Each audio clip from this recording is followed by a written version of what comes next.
بنبدأ حكايتنا لما بينزل كائن غريب من السماء وبيدخل ايد احد الشباب، بيحاول يخترق جسم الواد ويدخل من ودنه، ولكن بيكون لابس سماعة ومش عارف يدخل منها، فبيقرر يدخل من مناخيره. واول ما بيجي يدخل الواد بيصحى في اخر لحظة، بيبعد عنه وبيقوم من على السرير وهو مرعوب وبيندى على ابوه وامه عشان يساعدوه، ولكن الطفيل بيهجم عليه تاني وبيخرم ايده وبيدخل منها. الواد بيقلق جدا وبيربط سلك السماعة على ايده عشان يطلعه تاني. الاب والام هما كمان بيدخلوا الاوضه وبيشوفوه هو بالمنظر ده، بيقولوا مالك يا ابني، ايه اللي انت عامله في ايدك ده؟ الواد بيقول الحقني يا بابا، في طفيل خرم ايدي ودخل فيها، انا مش عارف اعمل ايه دلوقتي. الاب بيقول له دي مجرد تهيؤات بسبب قله النوم، وحتى يا عم لو كلامك صح فين الخرم اللي في ايدك اللي انت بتتكلم عنه؟ الواد بيبص على ايده كده ولكن ما بيلاقيش حاجه، بيطمن وبيقول الحمد لله، يمكن كنت بحلم ولا دي تهيؤات ولا حاجة. وبالمناسبة اسم الولد ده هو تشينيتشي، وبيخلص اليوم على كده. وتاني يوم بيصحى تشينيتشي من النوم وهو تعبان جدا ومبطلش تفكير في اللي حصل بالليل. ابوه بيقول له مش يفكر في اللي حصل امبارح عشان دي مجرد تهيؤات، ويمكن هو شاف حشرة ولا حاجة. فبيقول له يا عم الحشرات دي كائنات صغيرة ومش هتموتني ولا حاجة، انا مش بخاف منها. الاب بيقول له طب موت العنكبوت اللي قدامك ده. شينيتشي بيترعب منه جدا وكان خايف من العنكبوت. المهم بعدها بيكمل فطار وبعدين بيروح على المدرسة. شينيتشي وهو في الطريق للمدرسة بتيجي صاحبته مورانو من وراه عشان تسلم عليه، ولكن فجأة ايده بتتحرك لوحدها وبيمسكها قبل ما تلمسه. كمان صاحبنا عمل حاجة مش ينفع تتعمل، ومورانو اول ما بتشوف اللي عمله بتتضايق جدا وبتديله بوكس في وشه، بتسيبه وتمشي وهي زعلانة جدا من اللي عمله. الواد مش فاهم حاجة، معقولة ايدي بتتحرك لوحدها؟ هو ايه اللي بيحصل بالظبط؟ المهم بيكمل في طريق تاني، ولكن وهو ماشي بيشوف بنت بتجري على الطريق، وكان في عربية ماشية بسرعة جدا هتخبطها. ولكن في اخر لحظة شينيتشي بيتدخل وبيحط ايده وبيوقف العربية ولحق البنت قبل ما يحصل ليها حاجة. ده كمان بيلاحظ عين ظهرت في ايده بتبص ليه. الواد قلق جدا مش فاهم ايه اللي بيحصل، وجواه كمية اسئلة، ازاي قدرت اوقف عربية وهي ماشية بالسرعة دي؟ وايه العين اللي ظهرت دي؟ وليه كانت بتبص ليا؟ على طول صاحبنا بيسيب المكان وبيرجع البيت بسرعة، بيدخل اوضته بيمسك سكينة وعاوز يقطع ايده، وده عشان يشوف جواها ايه. ولكن فجأة ايده بتتحول لكائن عنده عيون وكان بيتكلم، بيمسك السكينة وبيكسرها وبيقول له لو حاولت تعمل اي حاجة تاني او تأذيني فانا مش هرحمك، ما تحاولش تشغل دماغك بيا تاني. وبعدين ايده بترجع لطبيعتها تاني. شينيتشي اتصدم، مش عارف ايه اللي حصل لايده دي. على طول قاعد على الكمبيوتر وبدأ يبحث عن اي حاجة ممكن تساعده ويعرف ايه الكائن اللي في ايده ده، وكمان يعرف ازاي يتخلص منه. ولكن بعد بحث طويل ما بيلاقيش اي حاجة تساعده. بعدها بيطلع بره وبيقعد مع ابوه وامه عشان يتعشى. بيسألوه انت ليه ما رحتش المدرسة النهاردة ومن ساعة ما جيت وانت في اوضتك وما خرجتش منها؟ هو ايه اللي بيحصل ليك يا ابني؟ شينيتشي عاوز يقول لهم الحقيقة وكل اللي حصل لايده، ولكن خايف للطفيل اللي في ايده يأذيهم ولا حاجة. صاحبنا ما بيرضاش يقول لهم الحقيقة وبيقول لهم انا كنت تعبان مش اكتر، عشان كده جيت النهاردة ودخلت ارتاح في اوضتي. فبيقولوا تمام ولا يهمك، اهم حاجة تكون مرتاح وصحتك كويسة. ومن ناحية تانية بقى كان في طفيليات كتيرة انتشرت في المدينة وسيطروا على اجساد الناس وبدأ يقتلوا في سكان المدينة، بيغيروا اشكالهم كل شوية ومحدش يعرف هم مين، وجرائم القتل كل مدى ما بتزيد، والشرطة والشعب مش عارفين يوصلوا لمين عمل كده ولا عارفين الناس دي بتتقتل ازاي. وكان الوضع مزري لأبعد درجة. المهم تاني يوم بيصحى شينيتشي من النوم وبيبقى ميجي صاحي وماسك كتب وعمال يقرأ فيها. شينيتشي بيستغرب بيقول له انت بتعمل ايه؟ فبيقول له انت مش شايف ولا ايه؟ انا كنت بتعلم القراءة والكتابة عشان اعرف اتعلم كويس، انت مش ملاحظ ان لهجتي اتحسنت ولا ايه؟ شينيتشي بيستغرب من كلامه، بيتكلم معاه وبيسأله عن نفسه ازاي هو دخل دراعه وبقى بيتحكم فيها بدون ارادته. ميجي بدأ يحكي له، بيقول له انا طفيلي لازم بعد الولادة ادخل جسم اي كائن حي عشان اكمل النمو واعرف اعيش ويبقى الجسم ده تحت سيطرتي بالكامل، ولكن انت ربطت سلك السماعة على دراعك ودي اللي خلاني فشلت اسيطر على جسمك بالكامل. شينيتشي اتصدم من كلامه وبيقول له طب ايه اللي هيحصل لو انت سيطرت على دماغي؟ انتوا اكيد مش بتقتلوا حد والجرائم دي ملهاش علاقة بيكم صح؟ ميجي بيضحك كده وبيقول له تبقى غلطان، اي طفيلي نجح يسيطر على دماغ المضيف لازم ياكل ويتغذى زي اي كائن تاني، ولكن احنا مش بناكل من اكلكم ولا حتى بنشرب من شربكم، احنا بناكل نفس جنس المضيف اللي احنا عايشين فيه عشان عشان نسرفايف. شينيتشي اترعب من اللي سمعه، بيقول له يعني كل الجرايم وقتل الناس اللي حصلت دي انتوا السبب فيها؟ طب انت ايه دنيتك؟ هتقتل الناس لما تجوع انت كمان ولا ايه؟ فبيقول لي يا عم مش زي ما انت فاهم، انا مش بحس بالجوع عشان فشلت اسيطر على دماغك وبقيت موجود في ايدك بس، ومن وقتها وانا بتغذى على المواد الغذائيه اللي انت بتاكلها ومش هحتاج انها لحد ولا حاجه عشان انا حاسس بالشبع. شينيتشي بيفهم كلامه وما بيكونش عارف هيعمل ايه في المشكله ديت، وهو الوحيد اللي عارف بوجود الطفيليات في المدينه، وكان زعلان جدا وحاسس بقله حيله. المهم بيطلع يفطر وبعدين بيجهز نفسه وبيكون رايح على المدرسه، ولكن وهو في الطريق ميجي بيفوق وبيكلمه وبيقول له خلي بالك في طفيلي قريب منا وبيكون على بعد 200 متر يلا عشان نروح له. شينيتشي بيستغرب وبيقول له انت عرفت منين انه قريب منا؟ فبيقول له دي مستشعرات عندنا بتخلينا نحس ببعضنا، يلا بينا بقى نروح نشوفه قبل ما يمشي. وفعلا شينيتشي بيسمع كلامه وبيروح لهناك. اول ما بيوصل بيشوف مفاجأة ما كانش متوقعها نهائي، بيتفاجئ بطفيلي في جسم الكلب ده وبياكل في كلب تاني زيه. الواد اترعب من اللي شافه، مش مصدق اللي حصل، ازاي الكلب قتل كلب تاني وكمان شكله عامل كده ليه؟ الطفيل هو كمان بيحس بوجودهم وبيروح يتكلم مع ميجي، بيقول له ايه ده؟ هو انت فشلت تسيطر على مخ الواد ده؟ انا كمان اول ما اتولدت ما لقيتش غير الكلب ده قدامي ودخلت جسمه، من اليوم ده وانا بكره البشر اشد الكره. ليه ما فيش اي حد منهم كان قريب مني لما اتولدت؟ دول لازم يموتوا، ما يبقاش حد فيهم عايش. ميجي اول ما بيسمع الكلام ده بيترعب، بيشد تشينيتشي وبيقول له اهرب بسرعه، الكلب ده عاوز يقتلك. بيفضلوا يجروا فعلا وبيروحوا لمكان فاضي وبيستنوا هناك. ميجي بيقول له خليك هنا وما تتحركش وحاول تحمي نفسك لو هجم عليك، وانا هاجم عليه وهموته ما تقلقش. فبيقول له تشينيتشي تمام، ولسه ما بيلحقش يكمل كلامه بيلاقي الطفيل طاير في الجو وجاي ناحيتهم. ميجي على طول بيفعل قوته وبيهجم عليه عشان يسيبه، ولكن الطفيلي بيفادي هجمته، لسه هيهجم على ميجي هو كمان ولكن بيديله ضربه في قلبه خلصت عليه في ثانيه واحده، وبعدين بيرجع لتشينيتشي من تاني. ولكن في الوقت ده صاحبنا ما كانش على بعضه بعد ما شاف قوه ميجي وكل اللي عمله، بقى خايف منه اكتر من الاول، خايف لحسن يأذي حد من صحابه او عيلته وهو يفضل واقف مش عارف يساعدهم او يعمل حاجه، زعلان جدا ومش عارف يتصرف ازاي. بعدها بيقوم وبيغسل ايده وبيكمل في طريقه للمدرسه تاني. بيوصل هناك وكان عنده مباراه كره سله، بينزل الملعب وكان مبدع وبيسجل هدف والكل بيهتف باسمه. صاحبته ميرانو هي كمان كانت موجوده وبتشوفه، ولكن برضه كانت لسه زعلانه بسبب اللي عمله في اخر مره وانه حتى ما فكرش يروح يعتذر ليها. شينيتشي بيلاحظ وجودها وكان معاه الكوره في اخر هجمه في المباراه قدام الواد ده وسدد كل الاماكن اللي هيعدي منها، ولكن شينيتشي بيفاجئ كل الموجودين وبيرمي الكوره من المكان اللي هو واقف فيه وبيسجل هدف خرافي في الثانيه الاخيره. وبعد المباراه بيروح لمورانو عشان يعتذر ليها، بيقابلها وبيتاسف ليها على اللي عمله. مورانو بتقول له ولا يهمك انا سامحتك، بس لو خايف على زعل اكتر فنتقابل بكره في الكافيه، ولا انت مش عاوز تعزمني ولا ايه؟ الواد بيقول لها بس كده تؤمريني، الساعه 6 بالظبط هكون موجود عندك. فبتقول له تمام وبعدين بتمشي. المهم بعد ما مورانو بتمشي بيروح الولد ده لتشينيتشي وبيقول له تعالى انا عاوز اتكلم معاك شويه. تشينيتشي فعلا بيروح معاه بره المدرسه والواد بيكون متضايق جدا وبيتكلم معاه بعصبيه، بيقول له خير ان شاء الله، انا شايفك مصاحب مورانو وبتروح وبتيجوا مع بعض، علاقتكم بتتطور، انت مش عارف ان بحبها ولا ايه؟ اللي احسن ليها تحبني انا وما تحبش واحد ضعيف ما بيعرفش يدافع عن نفسه زيك. شينيتشي بيتجاهل كلامه وبيكون سايبه وماشي، ولكن الواد بيتعصب جامد وبيقول له انت ازاي تمشي؟ تعالى بقى. فضل يضرب فيه بكل عصبيه. شينيتشي عمال يتضرب ومش قادر ولا عارف يدافع عن نفسه، ولكن فجاه ميجي بيتدخل وبيدي الواد ده بوكس بيطيره من قدامه. الواد اتصدم من قوه الضربه اللي خدها، اترعب منه وخايف لا يضربه تاني وبيهرب من المكان بسرعه. ميجي بينفع في الاوقات دي برضه. في نفس الوقت بقى كان في بنت ماشيه لوحدها في الشارع، بيطلع عليها 3 من البلطجيه وبيوقفوها وبداوا يضايقوها وعاوزين ياخدوها معاهم البيت بالعافيه. البنت بتصوت ولكن مفيش حد سامعها ومش عارفه تعمل معاهم اي حاجه، ولكن بتتفاجئ بواحد جه من وراهم وبدا يضرب فيهم، بعدهم عنها وبعدين قال لها تعالي عشان اوصلك، وراحت معاه عشان يوصلها. بس هما ماشيين البلطجيه بيلحقوه وبيضربوا الراجل ده بالتحديد في دماغه، ولكن بالرغم ان دماغه اتطبقت بيتعامل عادي بطبيعته ولا حاجه اثرت فيه. بيقول لهم يا خساره كنت ناوي اتعشى بواحد واحدة بس، ولكن لحسن الحظ بقوا 4 وفجأة دماغه بتتحول وبيقتلهم كلهم في أقل من ثانية، وبيكون الراجل ده طفيلي في الأساس. المهم الحادثة دي بتنتشر في الأخبار ومحدش عارف ازاي 4 اتقتلوا في نص الشارع كده ومحدش حس بيهم ومفيش حد عارف حصل فيهم كده ازاي. شينيتشي بيشوف الأخبار وبيكون زعلان جدا، عارف ان اللي قتلهم طفيلي زي ميجي. بيقول هو انا هفضل ساكت وضعيف ومش هساعد حد ولا ايه؟ هفضل اشوف اللي بيحصل ومش عارف اعمل حاجة. وبيتضايق من نفسه جدا وبيقول لميجي انت طفيلي ما عندكش اي مشاعر صح؟ عشان كده عاوزك تساعدني في قتل باقي الطفيليات وننقذ البشرية. لو فضلوا كده يفضلوا يقتلوا الناس بكل وحشية، انا مش هقدر اسامح نفسي اكتر من كده. كل يوم الناس بتموت اكتر من اللي قبله ولازم كل واحد يوقف عند حده. ميجي بيقوله ما عنديش مشكلة بس خلي بالك لو شميت ريحة جدرة منك صدقني هتكون نهايتك على ايدي. شينيتشي بيقوله تمام يا عم اللي انت عايزه، يلا بينا عشان نروح نقابل مورانو. وفعلا بيطلع يستناها في الشارع اما توصل، ولكن فجأة ميجي بيقوله اهرب من المكان بسرعة، في طفيلي قوي جدا بيقرب منا وشكله مش ناوي على خير نهائي. وفعلا شينيتشي بيسمع كلامه وبيهربوا من المكان بسرعة، ولكن الطفيلي بيفضل حاسس بيهم وكان عمال يلحقهم. وفي الوقت ده شينيتشي بيتعصب جامد، بيروح لمكان بعيد وبيقول لميجي احنا هنواجهه هنا وهنتقاتل معاه وهنقتله دلوقتي. وفعلا الراجل بيحضر في المكان بيتصدم من اللي شافه، بيقول لميجي يا خسارة انت معرفتش تسيطر على دماغه ولا ايه؟ بجد انت صعبت عليا، عشان كده مش هقتلك وهديك عرض ما يتفوتش الصراحة.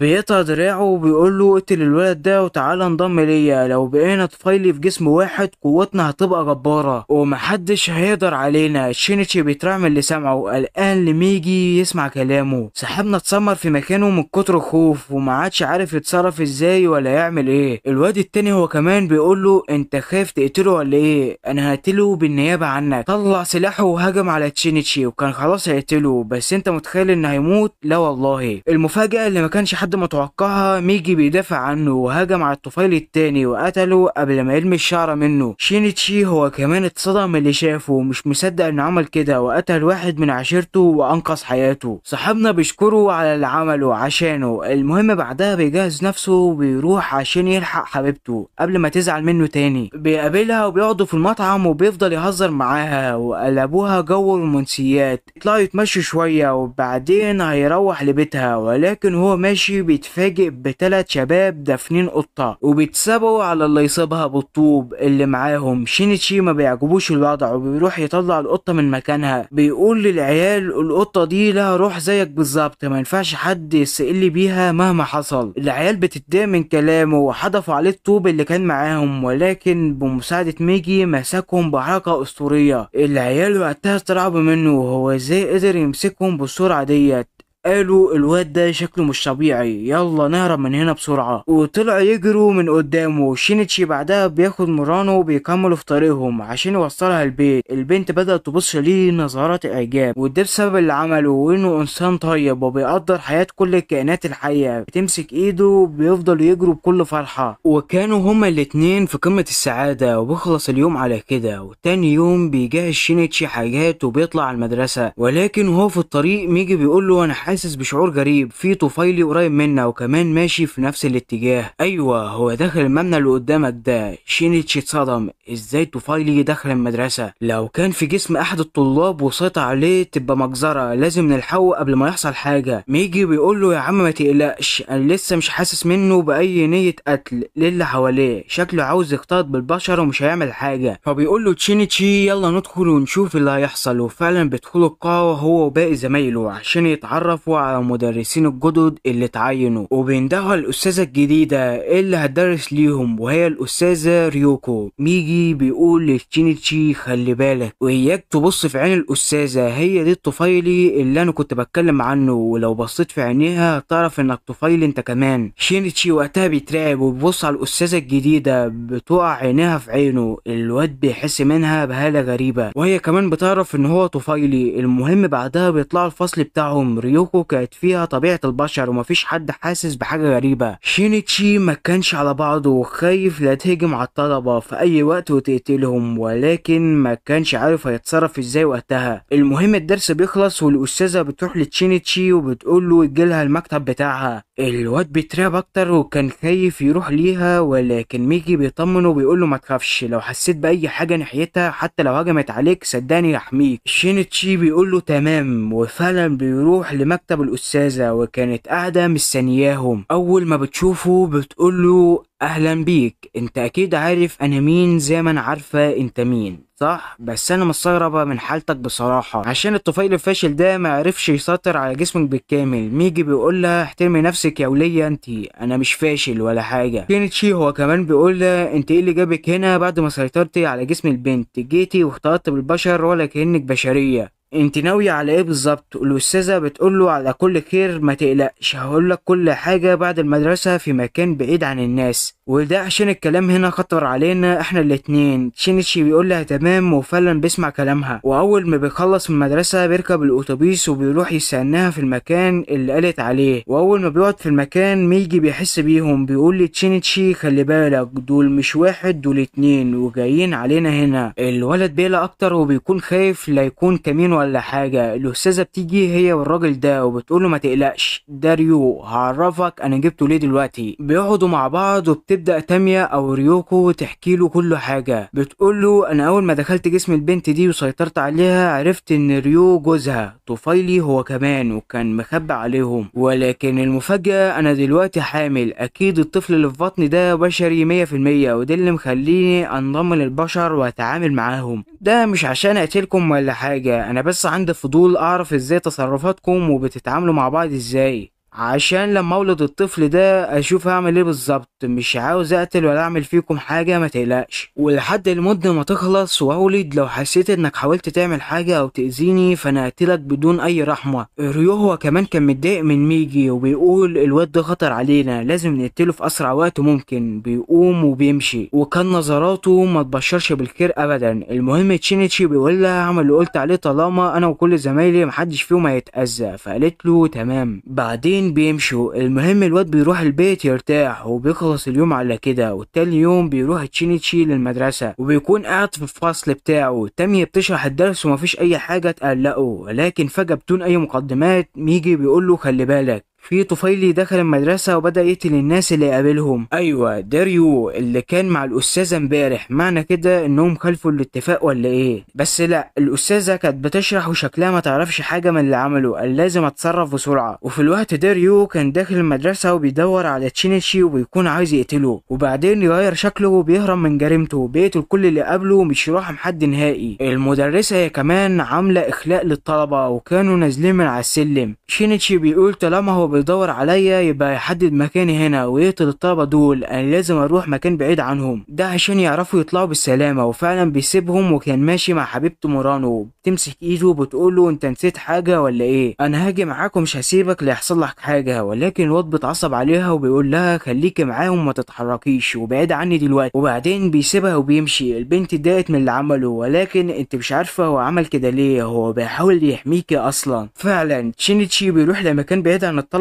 وبيخلي ريو يبعد عنهم، بيبني حواجز وبيقول لميجي ده المكان اللي هنتقتل فيه. بص يا عم انا هستخبى هنا في الحواجز دي عما انت تقتله. ميجي بيقول له مش بالسهولة دي يا صاحبي، انا وريو احنا الاتنين طفيليات وقوتنا متساوية، واحتمال في اي لحظة يديلك ضربة يقتلك، انت لازم تبقى مستعد للمواجهة وتعرف تدافع عن نفسك. بيروح وبيقطع رجل ترابيزة قدامه وبيديها له، بيقول له خبيها معاك واول ما بيقرب منك حاول تصيبه في قلبه وتقتله، وخلي بالك عشان حاسس ان هو قريب منا دلوقتي. تشينشي بيقول له هو فين انا مش شايفه، وهوبا ريو بيكسر الشباك وبيدخل منه. ريو قوته مرعبة فعلا، بيقول لميجي استسلم احسن لك وسيبني اقتلك، واللي انت فكر ان الحواجز دي هتحميك مني ولا ايه؟ ميجي بيتضايق وبيقول له ما بحبش اللي بيتكلم كتير. اتنين بدأوا يهجموا على بعض بكل وحشية، ضربة يمين وضربة شمال، ولكن محدش فيهم قادر يسيب التاني. شينيتشي بيشوف اللي حصل وبيفتكر اللي ميجي قاله، بيفتكر انه لازم يتشجع ويتغلب على خوفه. ويعرف يدافع عن نفسه. وفعلا بيقوم بيتقدم ناحية ريو بكل عصبية. ميجي بيحميه وهو كل مدى ما بيتقدم اكتر واكتر. بيجمع قوته وبيشجع نفسه، مسك الحديدة اللي معاه ورشقها في قلبه. الضربة كانت حيوية فعلا واثرت فيه وخلاص كانت شوية وقت وهيموت. ريو اتصدم، ازاي ده حصل؟ معقولة بعد كل اللي عملته ده هموت على ايد بشري عادي؟ بس انا مش هسمح بده يحصل ابدا. بيعدي الحديدة من ظهره وبيوقف النزيف اللي في جسمه، وبعدها بيسيبه وبيكون ماشي. ميجي بيقول لتشينشي انت هتسيبه يهرب ولا ايه؟ يلا روح اقتله. ولكن الواد كان في حالة يرثى لها. بيقول انا مش مصدق اني طعنته، انا مش عارف ازاي قدرت اتشجع واضربه الضربة دي في جسمه. سيبه يمشي واكيد النزيف ده يقتله. فعلا كلامهم صح وريو كان خلاص بيودع. بيقول لو انا فضلت في الجسم ده كلها 10 دقايق وهموت، انا لازم اروح لتاميا واشاركها الجسم بتاعها. بيحس بيها فعلا لسه في المكتبة وبيروح هناك عشان تساعده. واول ما بيفتح الباب بيلاقيها بتودعه وبتنط من الشباك بعد ما سابت له شويه قنابل وبتفجره وبتخلص عليه نهائي. وبتكون عملت كده عشان محدش يكشفها وتعمل اللي هي عايزاه براحتها. المهم بعدها الوضع بيهدى في المدرسه وكل واحد بيروح على بيته. تشينشي بيروح وما كانش مصدق انه قتل حد، وكان شعور الذنب مبهدله جامد وما كانش مصدق انه عمل كده. الاستاذه هي كمان اول ما بتروح بيتها بتلاقي امها عرفت باللي حصل في المدرسه وجت عشان تطمن عليها. ولكن اول ما بتخش جوه بتبص وبتقول ليها انت مين؟ انت عملت ايه في بنتي؟ وبتكون رايحه عشان تبلغ الشرطه. تاميا ريكو بتتعب وبتخلص عليها بضربه واحده. كانت مستغربه جدا ازاي قدرت تعرف انها طفيلي بالرغم ان لها نفس الصوت والشكل كمان، ومش مصدقه ان ده حصل فعلا. المهم تاني يوم بيكون شينشي قاعد بيتكلم مع ميجي في اوضته، ولكن فجاه امه بتدخل عليه وكانت هتشوف ميجي لولا انه خباه وراه. الواد وقتها بتعصب على امه وبيقول لها خبطي على الباب الاول قبل ما تدخلي، في بني ادم عايش جوه. الام وقتها بتزعل من كلامه وبتقول له انا اسفه عشان دخلت اوضه ابني من غير ما استاذن، ويلا عشان الاكل هيبرد. وسابته ومشيت وهي زعلانه جدا. تشينيتشي بعدها بينزل وبيقعد معاهم عشان يتعشى. الاب بيلاحظ ان تشينيتشي متغير اخر فتره ويقول له مالك يا ابني؟ بقالك مده متغير ولا عدت بتتكلم معانا ومش بنشوفك غير بالصدفه وكمان على غير عادتك.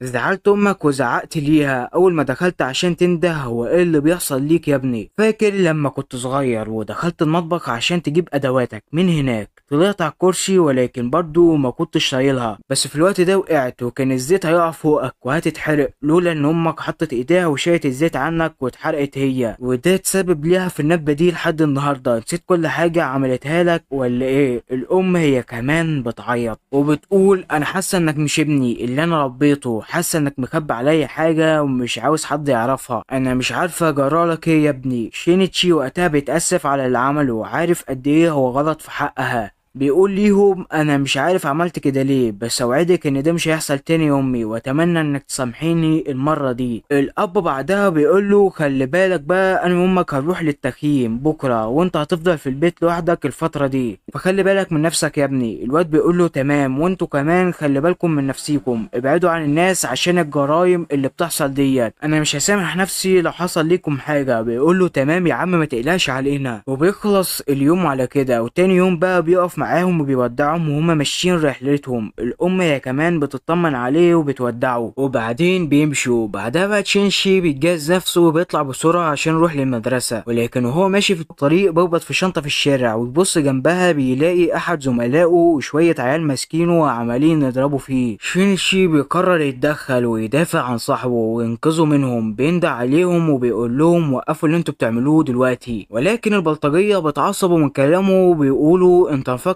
نفسك جامد وتلحق صاحبك مننا ولا ايه؟ تعالى اتضرب معاه انت كمان. وبدأ يضربوا فيهم هما الاتنين والعيال مش عارفين يعملوا حاجة. الواد يا عيني اتضرب من كل مكان وما كانش عارف يدافع عن نفسه. وبعد ما بيخلص اهانة فيهم البنت كانت معاهم بتروح لتشينيتشي وبتقول له ده جزائك طالما انت مش قد المواجهة مش تدخلها عشان كل مرة يحصل فيك زي ما حصل فيك دلوقتي. ولكن وهي بتكلمه بتبص في عينه وبتحس بميجي وبتترعب من قوته تهرب من المكان. الواد ما كانش فاهم اللي حصل بالظبط. ناجي هو كمان بيشكر تشينيتشي على مساعدته. بيروحوا هما الاتنين على المدرسة. بيقابل مورانو واول ما بتشوف وشه متبهدل بتقول له مين عمل فيك كده؟ اتخانقت مع مين بهدل وشك للدرجة دي؟ الواد ما بيرضاش يقول لها حاجة وبيحاول يتوه في الموضوع، ولكن واحد من صحابه كان معدي بالصدفة وبيهنيه على شجاعته. بيقول له ناجي حكالي على كل حاجة وانا مش هسيب البلطجية دول في حالهم وهجيب حقك ما تقلقش. شينيتشي ما بيردش عليه عليه، ولكن مورانو وقتها كانت فهمت كل حاجة وانه كان بيحاول يدافع عن صاحبه ولكن ما قدرش يحميه. وبعد ما بيخلص المدرسة بيكونوا مروحين البيت، البلطجي اللي ضربه الصبح كان قاعد مستنيه بكل عصبية، وفجأة بدأ يضربه تاني، بيمسك مورانو والواد مش عارف يحميها، سحبوه في حتة مقطوعة وبيقولوا انت بقى كنت عاوز تجمع صحابك وتضربنا، طب تعالى بقى. بدأ يضربوا فيه كمان وكمان، والواد خلاص جاب اخره. تو بتعيط على الحالة اللي وصل ليها ولكن مش عارفة تساعده بأي حاجة. ميجي عاوز يتدخل ووقف العيال عند حدهم ولكن شينيتشي بيمنعه، الواد بيضربه تاني وميجي خلاص فاض بالكيل، طلع الانصال بتاعته قال خلاص دي نهايتكم، انا مش هسمح بالمهزلة دي اكتر من كده. ولكن فجأة بيلاقي ناجي وكل اصحابه حضروا في المكان وبيقولوا للعيال دول انتوا بتضربوا الواد الغلبان ده لوحده، ده احنا هننفخكم هنا ودلوقتي. تبدأ المدعكة ولكن شينيتشي وقتها بيسيبهم وبيرجع البيت هو ومورانو. البنت كانت قلقانة عليه جدا وبدأت تعالج الجروح اللي في جسمه. شينيتشي كان حاسس بالاحراج بسبب اللي حصل له وانه ما كانش عارف يدافع عنها، ولكن مورانو بتطمنه بتقول له انا مش عاوزاك تحس بالاحراج ولا حاجه بالرغم اللي حصل لك قدامي، ولكن انت ما قلتش من نظري ولا حاجه، انت كل يوم بتعرف نظري اكتر وبتثبت ليا انك شجاع وقد المسؤوليه. الواد بيفرح من كلامها جدا وكان في قمه السعاده. في نفس تلك الاثناء كان في زوجين راكبين عربيه والدنيا اخر حلاوه. الزوج بيقول لمراته البسي الحزام عشان ما ناخدش مخالفه على الطريق، ولكن البنت ما بتكونش عارفه تلبسه ازاي، بتلفه على رقبتها. الزوج وقتها بيضحك من جهلها وبيسعى على الطريق، وده اللي خلاهم يعملوا حادثه والعربيه بتنزل من على الجبل. البنت اتصابت اصابات خطيره وبيطلع ان في جسمها طفيلي من البدايه والجسم اللي فيه كان خلاص هيموت. بتبص على الراجل ده بتلاقي جسمه تمام والحزام حماه وما تاثرش بالحادثه. بتقول كده مفيش قدامي غير حل واحد بس وهو ان انتقل لجسم الواد ده، ولكن احتماليه انه جسمه يرفضني بنسبه كبيره، بس انا خلاص مفيش قدامي غير الحل ده. وفعلا عملت كده وطيرت دماغه وانتقلت للجسم ده، ولكن الطفيلي ما بيقدرش يتعامل تمام وبيحس برضه ان الجسم مش قابله، وده عشان اختلاف الجنسين وان اتعود على جسم الست اللي كان فيها. بيقول انا لازم الاقي اي بنت هنا بسرعه وانتقل لجسمها والا هموت ومش هلاقي حد ينقذني. في نفس المكان بقى على البحر كان ابو تشينيتشي وامه قاعدين بيتكلموا بيفتكروا ايام زمان والدنيا اخر حلاوه، ولكن فجاه بدون اي مقدمات بيلاقوا الطفيل ده قدامهم، قطع دماغ الام في ثواني وانتقل لجسمها. الاب وقتها بيحاول يهرب ولكن شكلها مش هتسيبك يا صاحبي. وفي الوقت اللي كان تشينشي قاعد بيتكلم مع ميجي والدنيا تمام معاه بيلاقي ابوه بيكلمه من تليفون عمومي في الشارع. من كتر الخوف كان عمال يتهته بكلمات مش مفهومه وتشينشي مش فاهم اللي بيحصل بالظبط، بيقلق جدا عليهم وبيكونش عارف يروح فين ويتصرف ازاي دلوقتي، وبيكون خايف لا يكون اللي في باله صح وانه طفيلي هاجم عليهم ولا حاجه، ولكن بيهدي نفسه وبيتخيل ابوه وامه في المكان اللي بيخيموا فيه بالسلامه وانهم بيعملوا فيه مقلب ولا حاجه. بس فجاه ميجي بيقول له خلي بالك في طفيلي بيقرب منا ولازم نواجهه دلوقتي. الواد بيقوم بسرعه وعينه بتطق شرار من كتر غيظ من الطفيليات، بيمسك سكينه وبيقول لميجي انا اللي هقتله، لو ما كانوش موجودين من البدايه كان زماني مش خايف من حاجه دلوقتي، انا اللي هخلص عليكم عاجلا ام اجلا. بيطلع بره وميجي بيقول له جهز نفسك عشان ده فتح الباب وجاي علينا دلوقتي. ولكن المفاجاه اللي ما كانش متوقعها بيلاقي امه هي الطفيلي اللي ميجي حذره منه. الواد مش مصدق اللي حصل، رافض يصدق الحقيقه وان امه خلاص ماتت وان اللي قدامه ده طفيلي مش امه. بيقول لها الحمد لله على السلامه يا امي، ايه اللي جابك بالسرعه دي؟ وليه ابويا اتصل عليا وكان مرعوب جدا. ميجي بيحاول يحذره وبيقول له فوق يا ابني، امك خلاص ماتت واللي قدامك ده طفيلي، ولكن الواد بيتعصب من كلامه، بيحط السكينه على دماغه وبيقول له لو فكرت تاذيها فانا هقطع دماغك بدون اي رحمه. بعدها بيبص لامه وبيقول لها ساكته ليه يا امي؟ يلا اتكلمي وقولي انه بيكذب وانك مش طفيلي ولا حاجه، انا عارف ان انا زعلتك، انا اسف عشان زعلت ليكي واوعدك ان ده مش هيحصل تاني، وكمان اسف على الندبه اللي لسه موجوده في ايدك لحد النهارده، يلا اتكلمي وقول لي اي حاجه يا امي. ولكن فجاه دماغ الام وقتها بتتحول وبيتاكد فعلا انها طفيلي وبتصيبه في قلبه بدون اي رحمه. وقتها اتاكد ان امه خلاص ماتت وهو كمان اتصاب وخلاص هيحصلها، وبيبكي بصوره مش طبيعيه. بيحاول يوقف نفسه وبيقول خلاص انا هموت وهروح لها، وكان وقتها بيلفظ انفاسه الاخيره. الطفيلي اول ما بيشوفه هو بالحاله دي بيقول كفايه عليكم كده، كلها شويه وقت والنزيف هيقتلك وهتموت، اما نلحق ندور على العجوز اللي هرب مني. قتله وبعدين سابتهم ومشت.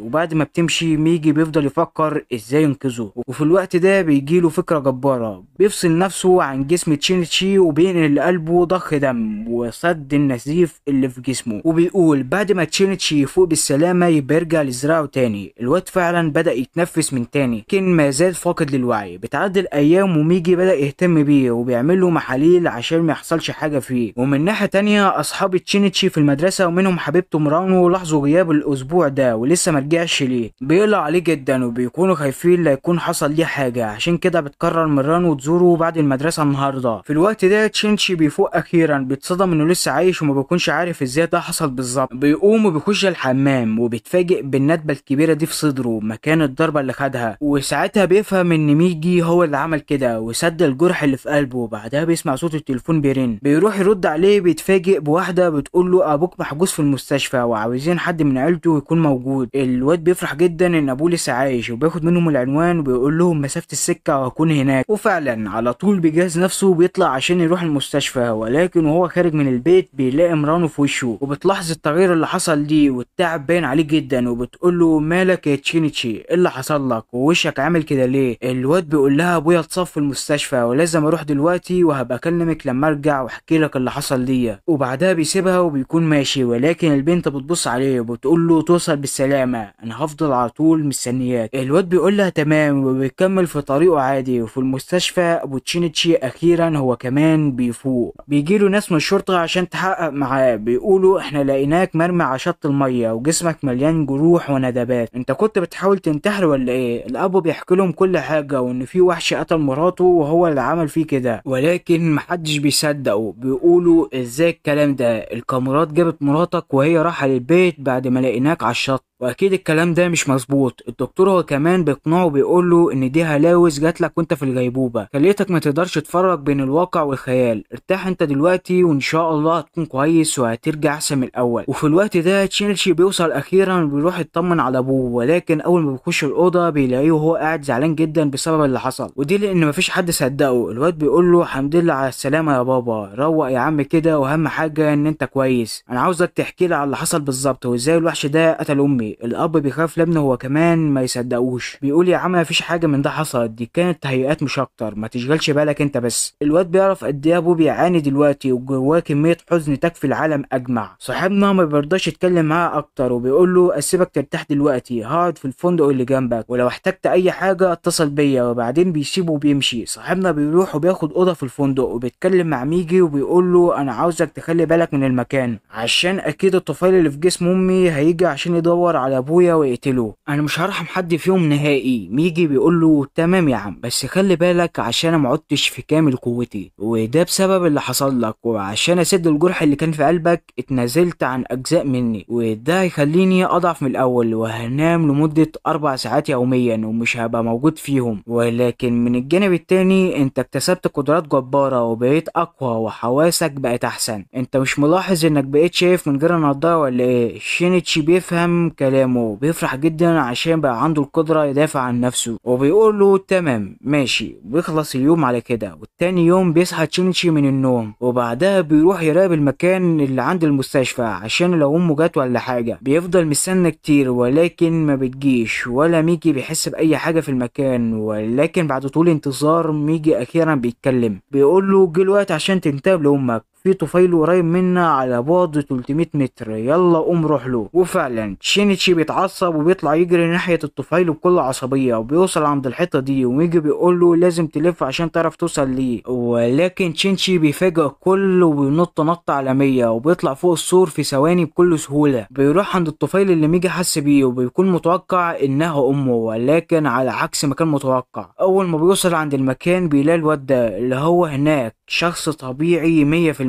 ومش باين عليه اي حاجة. الواد مستغرب من اللي شافه، معقول ميجي غلط يحدد الاتجاهات ولا ايه؟ بس لا، ميجي بيطلع الانصال بتاعته وجهز نفسه عشان يقتله، ولكن مفاجأة بيلاقوا بقى الواد ده بيتحول وبيتكلم بيقول لهم يا مراحب والله انا اول مرة اشوف حد بنفس حالتي. بعد كده بقى بيقعدوا مع بعض بيحكي لهم كل حاجة من البداية وازاي الطفيل ده دخل جسمه. بيقول لهم من كام يوم بعد ما حبيبتي سابتني وقالت لي انت زي اخويا بسبب ده دخلت في حالة اكتئاب وما كنتش قادر استحمل العيشة من غيرها. رحت على البحر عشان اموت نفسي واخلص من نفسي، ولكن ما كانش عندي الجرأة الكافية ان اعمل كده. بس فجأة وانا واقف بنلاقي الطفيل ده جاي ورايا وبيهجم عليا وبيدخل جسمي. اترعبت جدا وفضلت ارجع لورا لحد ما وقعت من على الجرف دوت. خلاص هغرق وما عادش عارف اتنفس وخلاص شكلها دي نهايتي. ولكن في اللحظة الأخيرة الطفيل بيدخل وبيستقر في بقه ويستخدم قوته مد بقه فوق المية عشان أعرف اتنفس. ومن يومها يا عم واحنا الاتنين سوا. قول لي بقى انت ايه اللي حصل لك وقابلت ميجي ازاي وليه كنت متعصب قوي كده اول ما شفتني؟ شينيتشي حكاله فعلا كل حاجة حصلت له، كمان حكاله عن امه واللي جرالها. الواد ما بيقدرش يمسك نفسه وبدأ يعيط بطريقة هستيرية جدا. بيقول له زمانك عانيت بشدة يا صاحبي، انا كنت بفكر ان الدنيا اتقفلت في وشي بعد ما البت سابتني، ولكن اللي يشوف بلاوي الناس تهون عليه بلوته. من النهارده وانا هعتبرك زي اخويا ولازم نلاقي الطفيل ده ونقتله في اسرع وقت ممكن. شينيتشي بيفرح جدا عشان اخيرا لقى حد يساعده. حكاله عن مواصفات امه، قال له لو شفتها والطفيل ده حس بيها اتصل بيا وانا هجيلك على طول يا صاحبي. فبيقول له تمام وبيخلص اليوم على كده. والتاني يوم كان الواد عمل اللي قال له عليه فعلا وبدأ يدور على ام شينيتشي. وفجأة هو ماشي في الشارع بيحس بطفيل قريب منه وبيتصدم لما بيلاقيها هي نفس المواصفات اللي تشينيتشي قال عليها. على طول بيتصل عليه وبيقول له تعالى بسرعة انا لقيت امك. صاحبنا بيتصدم وبيطلع يجري على هناك، ولكن فجأة ميجي بيكلمه وبيقول له انا مرهق ولازم انام دلوقتي ومن هنا لمدة 4 ساعات انا مش هبقى موجود يا صاحبي. اهرب من المكان بسرعة وما تقتلهاش دلوقتي، وكمان هسيب ايدك بالشكل ده عشان تعرف تدافع عن نفسك لو هجمت عليك ولا حاجة. الواد اتصدم ما كانش متوقع نهائي. فيا ترى ايه اللي هيحصل بعد كده؟ اللي هنعرفه في الملخص القادم. فاهم الشينسو تفعلوا الجرس والاشتراك عشان يوصلكوا كل جديد. بنبدأ حكايتنا في ليلة من ليالي الشتاء لما كانت أم في الشارع شايلة ابنها والمطر نازل عليهم، وبنعرف إنها بتحاول تهرب من ناس بيدوروا عليهم. فبتقعد الأم بالطفل في مكان بعيد عن المطر وبتغني أغنية للطفل عشان يهدى. بس فجأة الباب اللي قدامهم بيتفتح وبتخرج واحدة من أهل المدينة. فبتقول الست دي للأم إنها ممكن تخش البيت عشان الجو متلج بره وعشان برضو الطفل مش ياخد نزلة برد زي ما أنا أخد كده. المهم بتقوم الأم وبتدي الطفل للست وبتقول لها خليه معاكي انا هروح بس اجيب علاج واجي بسرعه ومش هتاخر. وبعدها بتبص الست على الطفل وبتلاقي ان تحت القماش الملفوف فيه جواب وقلاده على شكل بندقيه كده. ولسه الست هتبص على الام بتلاقيها اختفت وملهاش اثر. وبعد 18 سنه بيكبر الطفل وبنعرف ان اسمه شو، وكان هو واخته اللي بالتبني واللي اسمها لو في مهرجان في المدينه بتاعتهم. بس هما ماشيين بيسمع شو ناس بيتكلموا عن ان في ناس عندهم قدرات خارقه ظهروا في الفتره الاخيره واعدادهم كمان بقت كتيرة. وبنلاقي له بتشد شو عشان يروحوا يتفرجوا على العرض الناس ملمومة عليه. ولما بيقربوا عشان يتفرجوا على العرض السحري ويستمتعوا بيه بيحس شو ان الزمن وقف فيه لحظة. وفجأة بنلاقي شو انتقل لمكان تاني وشاف سيف الفضاء والبندقية اللي على قلادة شو بتنور ثواني وبيرجع شو للواقع تاني. فبيستغرب شو بيكمل فرجة على العرض والساحر بيكون موهوب جدا وبيعمل حركات غريبة ومبهرة. فبيقول شو اكيد دي مش حركات حد عادي، اكيد دي قدرة خارقة. وبعد ما العرض بيخلص بنلاقي له بتقول له شو العرض كان جامد اخر حاجة، ما تيجي نروح ورا الكواليس يمكن نعرف سر الخدعة دي ونعرف نعملها. فبيوافق شو ويتسلل لحد ما بيوصلوا للكواليس. ولما بيخشوا للخيمة بتاعت الساحر بيحاولوا يستخبوا. اول ما بيستخبوا بيشوف شو 3 اشخاص واقفين مع ساحر كده. وفجأة بيضرب واحد منهم طلقة على الساحر وبيكون المسدس فيه مخدر فبيقع الساحر على الارض. وطبعا شو بيحاول ما يطلعش اي صوت وده عشان محدش يكشف مكانهم، بس تقريبا بيكون نسلوا اللي رقعت بالصوت. وطبعا المجموعة دول مش طرش وكانوا سامعينهم. فبيخرج شو له بيقول لهم هو الحمام فين؟ احنا كنا بندور على الحمام وتهنا. فبيقول لي واحد منهم انت بتهزر اكيد صح واحنا مش شرطة رسمية بس كنا بنحقق مع الراجل ده. فبيقول ليهم شو تمام وبيمشي مع لو. وهما ماشيين بيفكر شو مع نفسه في اللي شافه وبيقول اكيد الساحر ده استخدم قدراته الخاصة في العرض ودول جم خدوه عشان كده. فبيسأل شو بعدها له بيقول لها انت ايه رايك في موضوع الناس اللي عندهم قوة خارقة دول؟ فبتقول له اكيد هم اقوياء بس لما قوته تظهر هبقى اقوى منهم كلهم وانا كده عارفة ان حتى لو قوتك ظهرت هتكون ضعيف زي ما انت. فما تقلقش اختك هتحميك وفي المقابل الطبيخ هيكون عليك. وبعدها بيرجعوا لبيتهم وبيقابلوا الست اللي مربياهم وبيسلموا عليها وبيروحوا بعدها على بيتهم. وهم في البيت بنشوف لو بتتفرج على الاخبار وبنعرف ان في طفل عنده 3 سنين طلع ليزر من عينه في المدرسه، فبيجي شو هو لابس المرياله عشان يعمل العشاء، بس بيلاقي ان الاندومي اللي المفروض كان هيعمله خلص، فبيخرج عشان يجيب غيره. وهو ماشي بيلاقي التلج بينزل وصاحبنا بيندمج مع الجو وبيفتكر حياته القديمه وبيفتكر ان الفصل اللي كان بيدرس فيه كانوا الطلاب بيرخموا عليه وما كانش فيه اي حد بيقف جنبه غير، وحتى لما تعب كانت هي الوحيده اللي بتروح تطمن عليه. وبنعرف انها هربت من دار الايتام، ولما هربت له اول واحد لجأت ليه كان شو. واول ما بيفوق من الذكريات الجميله دي بيلاقي تريلا داخله عليه وبتخبطه، وبنشوف بعدها شو هو سايح في دمه، بس بيظهر قدامه حاجه غريبه وبنلاقي كمان القلاده اللي على شكل بندايه بتتفعل وبتشفي جروحه وبتختفي البندايه بعدها، وبيقع شو على الارض. فبينزل سواق العربيه عشان يطمن عليه وبنروح لشو بنلاقيه بيقول في نفسه هو ايه اللي حصل؟ هو انا اتخبطت من التريلا دي ومش حاسس بوجع ازاي؟ هي قوتي الخارقه ظهرت بس انا برضو لازم احاسب الراجل اللي خبطني ده. وبنبص على الراجل اللي كان مرعوب عشان فكر ان قتل شو وهياخد اعدام، بس شو بيقوم وبيعمل نفسه زومبي وشبح وبيخوف الراجل، فبيظهر على الراجل ارقام كده على شكل نقاط، والراجل بيخاف وبيجري على العربيه عشان يهرب منه. وبعدها شو بيروح للسوبر ماركت عشان يجيب كيسين اندومي، فبيستغرب البياع وبياخد منه نقط برضه، بيكون طبعا مصدوم عشان شبهة شو كلها دم، فبياخد شو الاندومي وبيجري من المحل. وهو بيجري بيخبط في 2 كمان وبياخد منهم نقط برضه. بعدها بيوصل شو البيت وبتستقبله له وبتقول له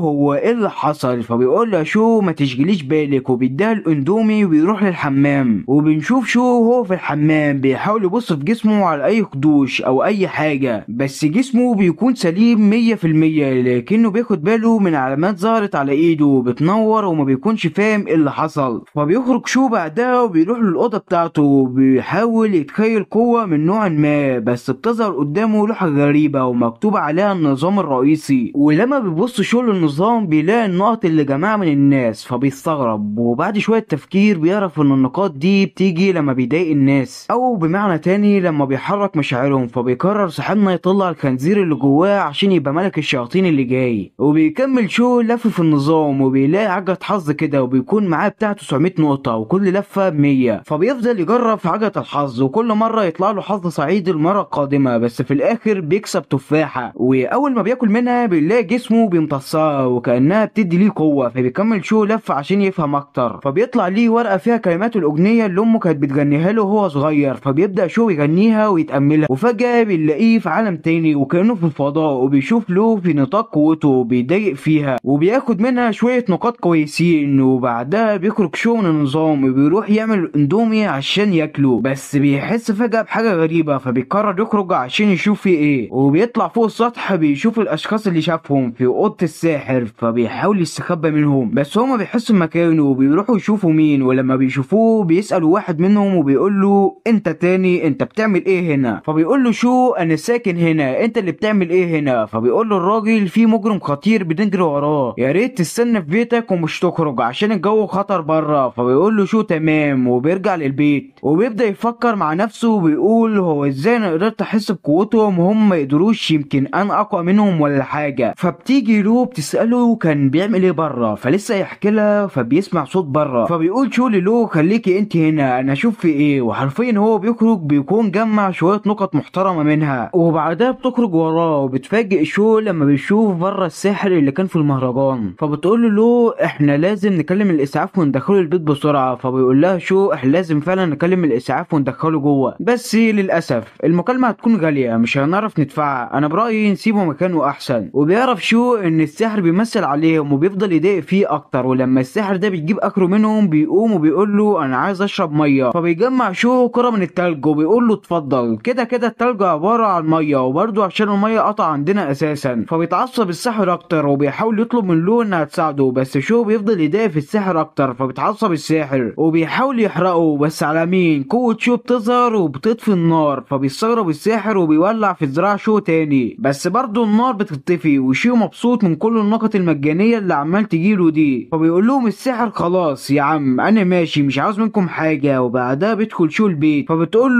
له انت ازاي ما اتحرقتش؟ انت قوتك ظهرت ولا ايه؟ بس حتى لو ظهرت فقوتك قوتك اكيد هتكون ضعيفة زيك. فبيقول لها شو ان قوته الحقيقية ظهرت وهيبقى يحكي لها كل حاجة بعدين، المهم الوقت انها تعمل الواجب بتاعها قبل ما تروح تنام. وبعدها بياخد منها شوية نقط قبل ما يمشي وبيروح شو الأوضة بتاعته وبيفتح النظام وبيكون جمع 1500 نقطة بالرخامة بتاعته، وبيلاقي عنصر بيتباع ب1000 نقطة فبيشتريه، وبيطلع له كرة صفرا غريبة كده فبياكلها، وأول ما بياكلها بيدخل في مجال قوته وبيلاقي كوكب بينور فبيعرف إنه كده فتح قوة جديدة وبيرجع للعالم الحقيقي، وبيجرب يرفع السرير بإيد واحدة وفعلا بيقدر يرفعه. فبيخرج بره وبيقعد جنب لو اللي بتكون بتتفرج على التلفزيون، وبعدها صاحبنا بيمسك موبايله وبيفتح جروب الدفعة بتاعه وده عشان يرخم عليهم. فلو بتقول له هم ليه ما اتصلوش عليك قبل كده؟ فبيقول ليها اكيد عشان عارفين ان مش معايا فلوس وفقير. فلو بتقول له اكيد انت اللي مريح دماغك. فبيقول لها شو انت متخيله مصاريف الايجار والغاز والميه قد ايه اللي بنعمله يا دوب يخلينا نقدر نعيش. فبتقوم البنت وبتديله جردل البيض اللي هيبيعه بكره، ودي بتكون شغلانتهم. شو كل يوم الصبح بيروح يبيع البيض قبل ما يروح للمدرسه، ومع تاني يوم بيبدا شو يبيع البيض للناس. وفجاه هو واقف بيعدوا طلاب زمايل شو في الفصل، بس اول ما بيشوفوه بيعملوا نفسهم مش عارفينه. فالبياع اللي واقف جنبه بياخد باله وبيقول له هم عملوا كده ليه؟ فشو بيقول له عادي تلاقيهم مكسوفين مني عشان انا بياع. فبيتضايق الراجل ده وبيزعق عشان الشغل مش عيب. وبعدها بنلاقي شو دخل عليه رئيس الفصل والحاشيه بتاعته وبيرخموا على شو. فبيقول رئيس الفصل لشو هو البيت ده اللي بيخليكم تعرفوا تعيشوا؟ فبيرد عليه شو بكل هدوء